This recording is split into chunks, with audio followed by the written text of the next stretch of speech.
Assalamualaikum warahmatullahi wabarakatuh. Kami mahasiswa Universitas Muhammadiyah Riau akan menganalisis laporan keuangan PT Indo Tambang Raya Megah Tbk khususnya pada penilaian rasio likuiditas dari tahun 2016 sampai 2019 yang terdiri dari Anissa Nurinanda, Gea Adilia, dan Irma Susanti. PT Indo Tambang Raya Megah Tbk didirikan pada tahun 1987. PT ITM adalah perusahaan yang bergerak di bidang produsen batubara. Pada tahun 2001, PT Indo Tambang Raya Megah Tbk dan anak perusahaan diakuisisi oleh Banpu Minerals Singapura (PTE Ltd). Pada 18 Desember 2007, ITM mencatatkan saham di Bursa Efek Indonesia dan menjadi perusahaan terbuka dengan melepas 20% saham kepada publik. Sisa saham yang dimiliki Banpu Mineral Singapura PT Ltd 77,60% dan PT Sigma Buana Cemerlang 2,40%. Rasio likuiditas adalah rasio yang menampilkan kemampuan perusahaan dalam memenuhi kewajiban atau membayar utang jangka pendeknya. Dalam rasio ini terdapat 6 pembagian perhitungan. Yang pertama yaitu rasio lancar. Rasio lancar adalah rasio yang melihat kemampuan perusahaan dalam membayar seluruh kewajiban lancarnya dengan menggunakan seluruh aset lancarnya. Perusahaan dikatakan sehat atau liquid jika rasionya berada di atas 1 atau di atas 100%. Rasio lancar PT Indo Tambang Raya Megah Tbk dari tahun 2016 sampai 2019 berada di atas 100% atau berada dalam kondisi liquid. Akan tetapi, rasio pada tahun 2018 lebih kecil dibandingkan dengan tahun lainnya. Yang kedua, rasio cepat. Rasio cepat adalah rasio yang mengukur kemampuan perusahaan dalam membayar kewajiban jangka pendeknya dengan aktiva jangka pendek dikurangi persediaan. Rasio ini menunjukkan kemampuan aktiva lancar yang paling liquid mampu menutupi utang lancar.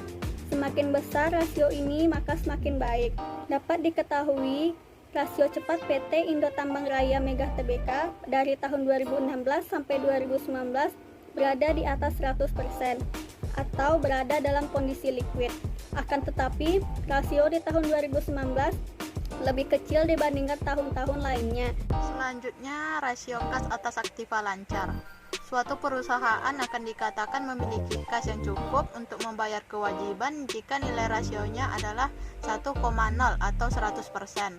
Berdasarkan tabel perhitungan rasio kas atas aktiva lancar pada PT Indo Tambang Raya Megah Tbk periode 2016 sampai dengan 2019, rasio kas atas aktiva lancarnya mengalami fluktuasi dan termasuk tidak sehat bagi perusahaan yang itu di bawah 100% atau 1,0. Pada tahun 2016, nilai kas atas aktiva lancar menunjukkan angka 60,87%. Pada tahun 2017 mengalami penurunan menjadi 46,96%. Pada tahun 2018 nilai kas atas aktiva lancar sebesar 48,04% dan mengalami penurunan kembali di tahun 2019 sebesar 33,70%. Selanjutnya, rasio kas atas utang lancar. Berdasarkan tabel perhitungan rasio kas atas utang lancar pada PT Indo Tambang Raya Megah Tbk periode 2016 sampai 2019 mengalami fluktuasi. Pada tahun 2016 dan 2017 perusahaan berada dalam keadaan likuiditas yang baik, yaitu masing-masing sebesar 137,37% dan 114,27%, yaitu di atas 100%. Sedangkan pada tahun 2018 dan 2019 rasio kas atas utang lancar pada PT Indo Tambang Raya Megah Tbk mengalami penurunan, yaitu di bawah 100%, yang artinya pada tahun tersebut perusahaan tidak memiliki kas atau setara kas yang cukup untuk membayar kewajibannya. Baiklah, saya akan menjelaskan tentang rasio aktiva lancar dan total aktiva.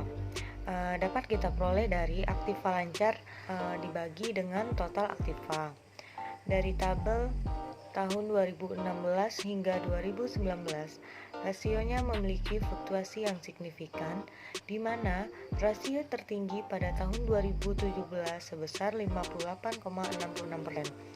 Rasio aktiva lancar dan total aktiva ini biasanya digunakan untuk melihat berapa aset lancar yang paling liquid dibandingkan seluruh total aset yang bisa digunakan untuk memenuhi kewajiban lancarnya.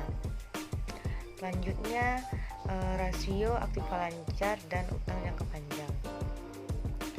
biasanya kita peroleh dari aktiva tetap dibagi dengan kewajiban jangka panjang.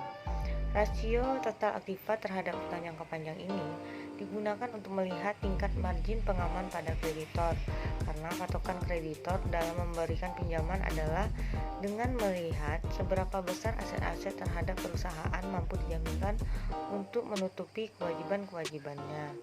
Dari tabel rasio dapat kita lihat pada tahun 2019 rasionya sebesar 1091,54%.